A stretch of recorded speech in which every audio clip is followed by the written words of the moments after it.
दोस्तों, याजूज माजूज का जिक्र अक्सर सुनने को मिलता है, लेकिन अक्सर लोग इनकी हकीकत से बेखबर हैं कि आखिर याजूज माजूज क्या है और ये कैसे हमला आवर होंगे। याजूज माजूज कौन है? याजूज माजूज एक कौम है जिसका जिक्र इल्हामी किताबों में भी मौजूद है कि इस मखलूक को हजरत जुल्करनैन ने दीवार तामीर करके इंसानी दुनिया के दूसरी जानिब कैद कर दिया था, लेकिन कयामत से पहले याजूज माजूज उस दीवार से निकलने में कामयाब हो जाएंगे और जहाँ से गुजरेंगे इंसानी बस्तियों को तबाह बर्बाद करती चली जाएगी। फिर वो हमला करते करते एक झील पर पहुँचेंगे जिसका जिक्र किताबों में मौजूद है कि वो उस झील का सारा पानी पी जाएगी और उसके पीछे आने वाले याजूज माजूज ग्रोह को उसमें एक भी पानी महसूस होगा जैसे यहाँ कभी कोई झील थी ही नहीं। उस झील का नाम तबरिया है और ये बहरे तबरिया के पास मौजूद है। झील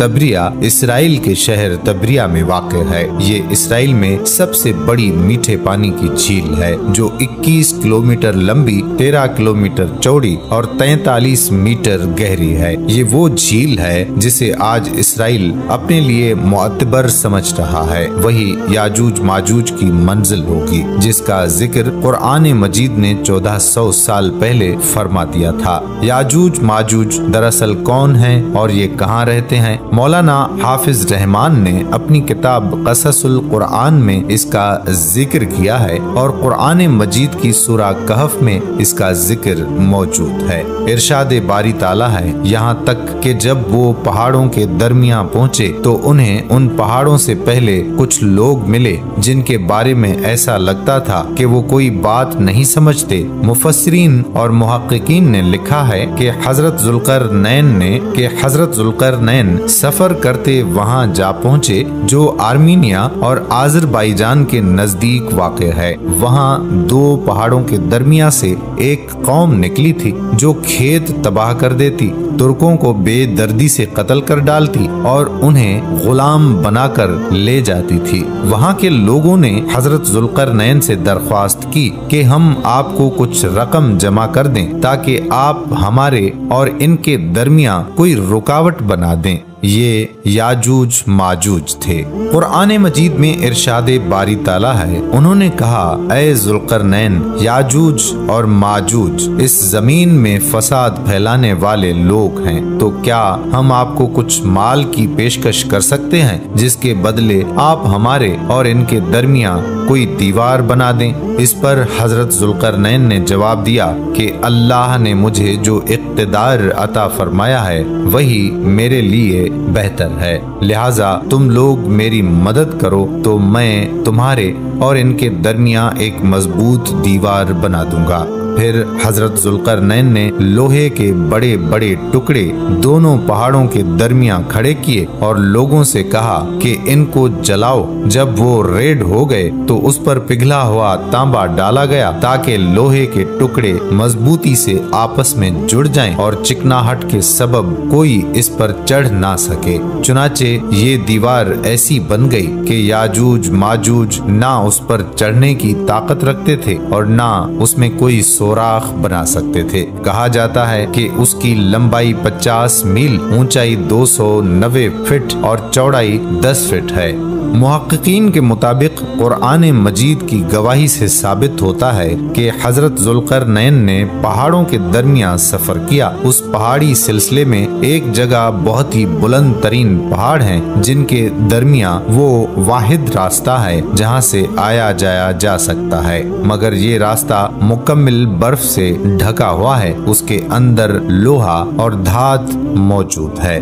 तारीख के मुताबिक याजूज माजूज हजरत नूह अलैहिस्सलाम के एक बेटे याफिस की औलाद में से हैं जो खाना बदोश और वहशी कबाइल पर मुश्तमिल थे। उनकी तादाद बहुत तेजी के साथ बढ़ी। ये हजरत जुल्करनैन के जमाने तक मुख्तलिफ कबाइल, कौमों और आबादियों में फैल चुके थे। रिवायात में आता है कि तब से अब तक याजूज माजूज इस कोशिश में लगे हुए हैं कि किसी तरह दीवार को गिराकर बाकी दुनिया से जा मिले।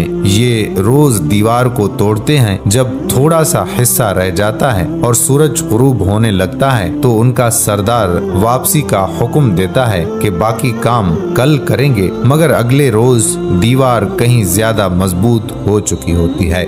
जब याजूज माजूज के खुरूज का वक्त आ पहुंचेगा तो वो तमाम दिन दीवार में सोराख करेंगे और हर रोज की तरह उनका सरदार शाम को वापसी का हुक्म दे देगा और कहेगा कि बाकी काम कल करेंगे इंशाअल्लाह। इससे पहले कभी उन्होंने ये अल्फाज इस्तेमाल ना किए होंगे। इन अल्फाज की बरकत से दूसरे रोज दीवार को वैसा ही पाएंगे जैसा छोड़कर गए थे। इंतहाई पुरजोश होकर दीवार गिरा देंगे और जमीन पर फैलते चले जाएंगे। जहाँ से गुजरेंगे तबाही फैलाएंगे। मखलूक खुदा को अपने शिर और फसाद का निशाना बनाएंगे। उनका पहला ग्रुप जब भागता हुआ झील तबरिया से गुजरेगा तो सही मुस्लिम के मुताबिक वो सारा पानी पी जाएंगे। जब आखिरी गिरोह वहाँ पहुँचेगा तो कहेगा कि कभी यहाँ पानी हुआ करता था।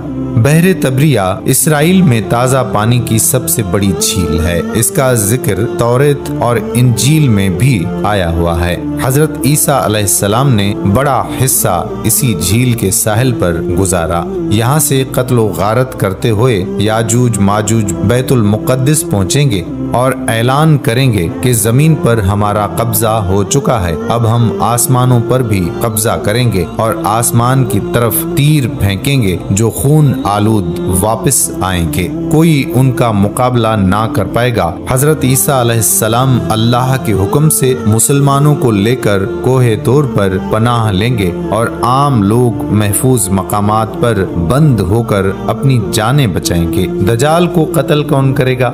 मौलाना हाफिज रहमान ने अपनी किताब क़ससुल कुरान में लिखा है कि हजरत ईसा अलैहिस्सलाम और तमाम मुसलमान मिलकर अल्लाह से दुआ करेंगे कि उनसे जान छुड़ा दें। फिर अल्लाह ताला उनकी गर्दनों में ऐसा कीड़ा पैदा करेगा जो उनकी मौत का बायस बनेगा। पूरी जमीन उनकी लाशों से भर जाएगी। फिर अल्लाह के हुक्म से बारिश बरसेगी जो जमीन को उन तमाम लाशों से पाक कर देगी। याजूज माजूज के निकलने का वक्त ज़हूर मेहदी अलैहिस्सलाम फिर खुरूज दजाल के बाद होगा।